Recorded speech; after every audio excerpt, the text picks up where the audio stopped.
Jogja kakak-kakak. Ya ampun, senang melihat kakak sudah kembali di sini. Nggak kerasa setelah sebulan kita terakhir ketemu di Bali, ya?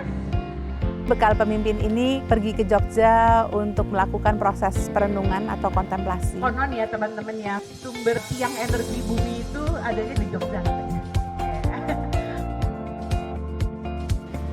Dan biarkan nafas terjadi secara alami, rasakan dan syukuri. Mereka sepanjang perjalanan ini sudah banyak melihat keluar, memahami sistem dari berbagai perspektif, dari berbagai sudut pandang, dari pengalaman-pengalaman baru yang jauh berbeda dari bubble-bubble mereka sebelumnya.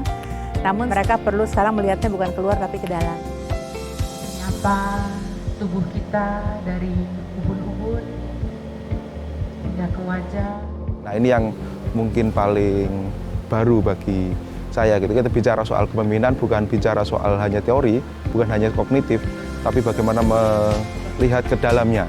Bicara soal sumber daya alam atau bicara kepemimpinan bukan hanya diceramai gitu, tapi dilihat lebih jauh ke apa ya yang ada dalam dirimu gitu, apa yang ada dalam dirimu, apa yang kemudian berharga bagi dirimu.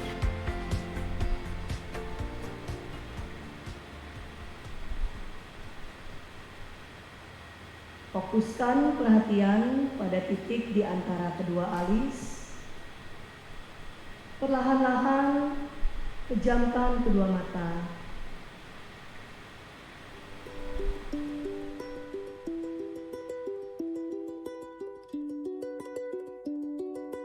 Sebenarnya obat itu kandungannya bisa kita hasilkan sendiri dari sistem sekresi kita. Nah, itulah hebatnya kita.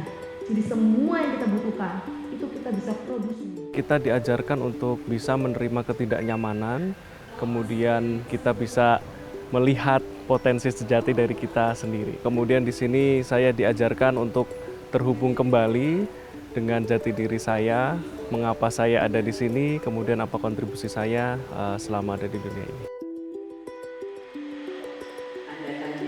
Aku pernah mendengarkan gitu ya di workshop, kualitas perubahan itu ditentukan oleh kualitas pelaku sistemnya gitu. Nah, di sini kita diajak untuk belajar untuk mengenali diri, meningkatkan kapasitas kualitas seorang pelaku sistem. Pertanyaan intinya itu ada dua sebetulnya, siapa diri saya, dan begitu juga apa pekerjaan saya itu bukan pekerjaan sebatas apa yang memberikan saya nafkah gitu ya. Namun, di mana kehadiran saya bisa memberikan makna untuk masa depan yang ingin saya ciptakan. Kenali siapa saya dan siapa sih saya dan pekerjaan saya di dalam sistem. Apa yang ingin saya hadirkan di masa depan. Dan apa yang semakin jelas bahwa kita tuh banyak nggak taunya. Semakin jelas bahwa kita tuh nggak bisa sendiri. Saya makin menyadari kompleksitas yang ada di sistem saya dan betapa dibutuhkannya kolaborasi. Dan saya juga lebih menyadari lagi bahwa ternyata saya pun penting untuk hadir secara siap, secara penuh, secara utuh untuk melakukan sesuatu yang lebih baik di sistem saya.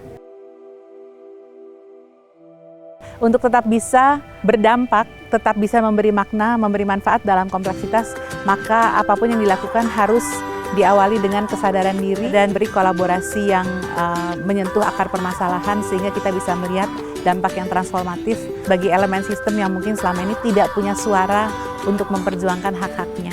Dan senang sekali melihat kakak-kakak melalui prosesnya sepanjang beberapa hari di Jogja ini.